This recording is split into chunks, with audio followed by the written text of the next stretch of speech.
औज़ुबिल्लाहिमिनश्शैतानिर्रजीम, बिस्मिल्लाहिर्रहमानिर्रहीम।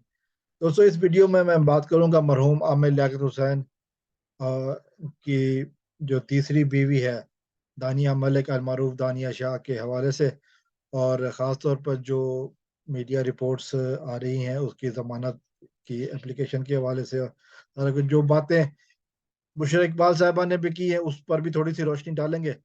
बुशरा इकबाल साहिबा ने जो अदालत पहुंचने के बाद बातें की हैं वो ये थी कि जो उन पर इल्ज़ाम तराशी मुसलसल की जा रही थी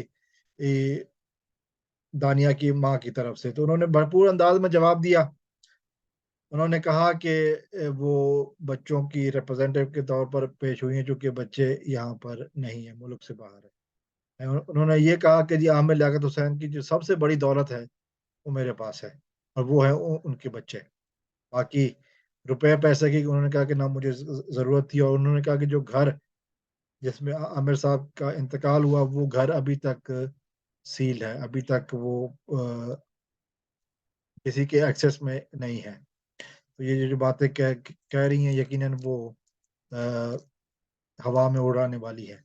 और फिर जो उन्होंने सबसे बड़ी बात की, उन्होंने कहा इस वक़्त जो केस है वो जायदाद का नहीं है। इस वक़्त जो केस है वो वो है आमिर साहब की जो वीडियोज़ लीक की गई थी उस हवाले से है। इधर-उधर की बातें करके मैटर को दूसरी तरफ डालने की कोशिश की जा रही है, जबकि जो केस है वो जो इस वक़्त जो केस है वो वीडियोज़ का है। यकीनन ये वीडियोज़ रिलीज़ करना घटिया और गैर पसंदीदा अमल है।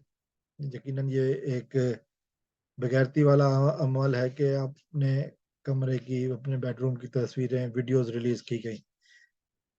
फिर बुशरा इकबाल साहिबा ने जो एक बात बहुत ज़ोर देकर कही,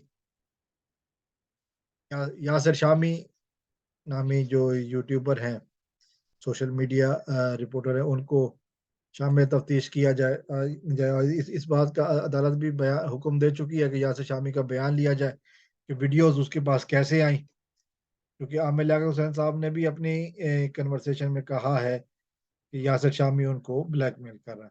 तो ये बातें पूछनी है कि ये फिर वीडियो यासिर शामी के पास पहुंची कैसे, और इस सिलसिले में यासिर शामी का जवाब भी आना ज़रूरी है।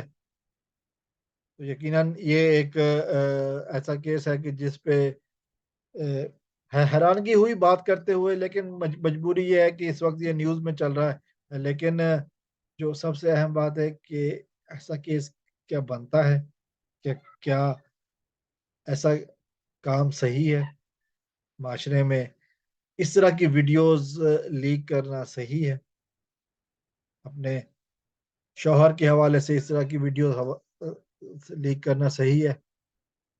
बाकी जो जो कुछ भी मामलात हों, यकीनन जो मियाँ बीवी के मामलात हैं वो जब घर से बाहर आने लगे तो क्यों आए? सवाल ये है कि जी क्यों आए? आमिर लियाकत हुसैन ज़ाहिर है छोटी शख्सियत नहीं थे, बहुत बड़ी शख्सियत थे वो। मज़हबी एतबार से भी, शोबिज़ के एतबार से भी वो एक बहुत बड़ी शख्सियत थे। सियासी एतबार से भी कौमी असम्बली के रुकन भी थे। तो अब इस तरह की नौबत क्यों पेश आई? यकीनन ये एक सवालिया निशान है। यकीनन इस तरह की वीडियोज़ बनाने वालों की, और रिलीज़ करने वालों की, फैलाने वालों की, पब्लिक करने वालों की, वायरल करने वालों की हौसला शिकनी होनी चाहिए, और जो भी इस केस में शामिल हैं सबकी पकड़ होनी चाहिए, सबको करारवा की सज़ा मिलनी चाहिए, ताकि इनको निशान इबरत बनता देखकर कोई और इस तरह की हरकत करने की कोशिश ना करे। अस्सलाम वालेकुम व रहमतुल्लाह।